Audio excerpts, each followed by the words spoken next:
ah. So these exercises typically require a long or wide or both mouth shape, flat tongue. All this stuff we'll go over in our next video, but we like to work on big open vowels in our chest voice to really access that full sound, that rich tone, and practice using a full supported breath to get our notes. Okay, up next is head voice. So head voice is our voice's upper register where our vocal folds tend to typically vibrate and resonate more in our head, which is why it's called head voice. Head voice produces a lot of a lighter sound compared to chest voice. It's a little bit breathy, it's light, it's airier. Now, I just want to be completely honest. Head voice is my weakest register by far.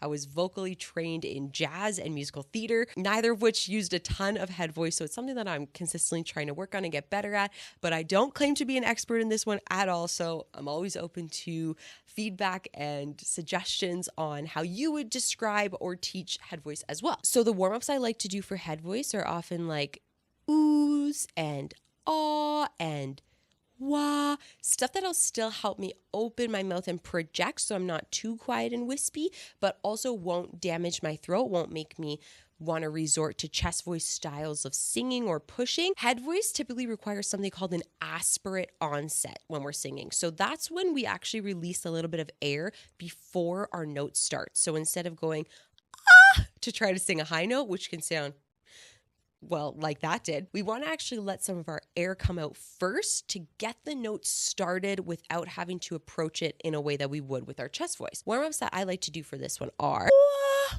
wah, wah, wah, wah, wah, ooh, ooh.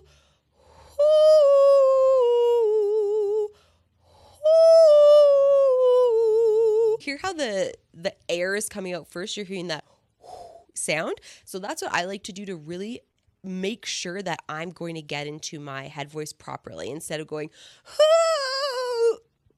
We want to start with that aspirate onset, at least when we're first starting to learn our head voice, so that we can really differentiate to ourselves, to our voice, to our brains, what chest voice is and what head voice is. Chest voice, la, head voice, up next, our third and final vocal register of the day is my favorite one of all, mixed voice. Now, mixed voice is exactly what it sounds like. It's a mix of your chest voice and your head voice. Mixed voice exists to eliminate the transition between chest voice to head voice so that you have more options in singing, so that you have a way to sing more healthily, so that we don't have to hear that vocal break. Mixed voice exists to make that transition smooth so that we can hit any notes with a rich, full, supported sound that's going to take all the pressure off of our throat. When we're first learning to sing, we'll get to that weird area where our voice is like, ah. Mixed voice exists so that we have some extra options.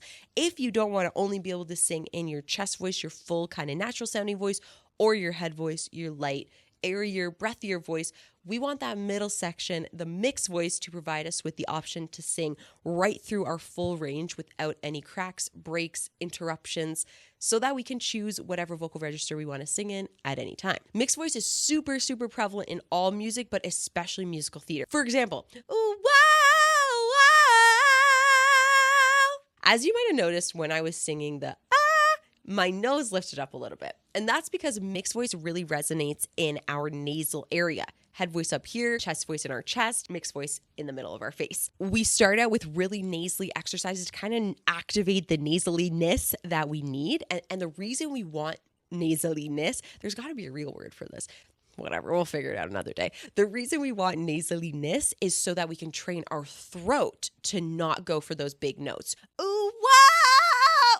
We don't want our throat pushing, straining, pulling to get these big sustained belty notes in the middle of our range that we need. We want to hit high notes, long notes, strong notes with our mixed voice. Warm-ups for mixed voice, as I said, tend to be a little more nasally. So we activate, it's such a crazy face that it makes, sorry, but we activate this part of our face a little bit more and we sing exercises like meow, meow, meow, meow, meow.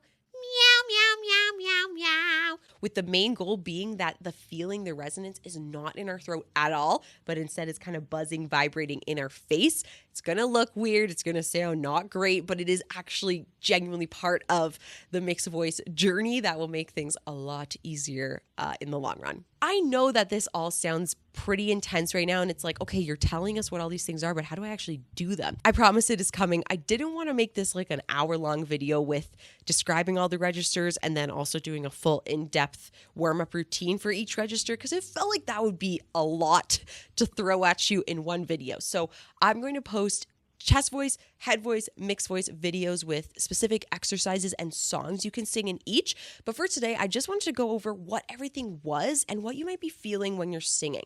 I know that was one of my biggest frustrations when I was first starting to kind of discover my voice without vocal lessons and just singing along to the radio in the car or singing in the shower, was I didn't understand why my voice just stopped. I'd be singing nice and full and it'd be going great, and then all of a sudden I'd go to hit a high note and it was just, I'd be like, what happened? I lost my voice. Like something's wrong with me.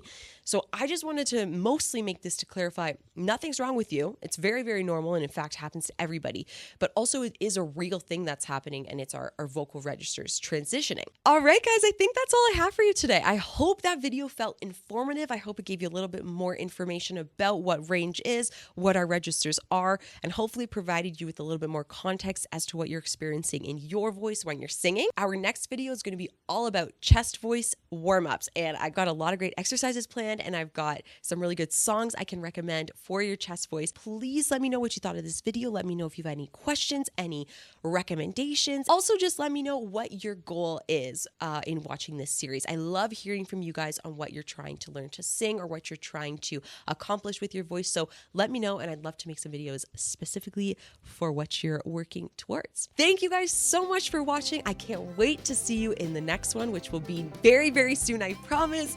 Until then, Happy New Year. Have a great rest of your holiday, and I'll see you soon.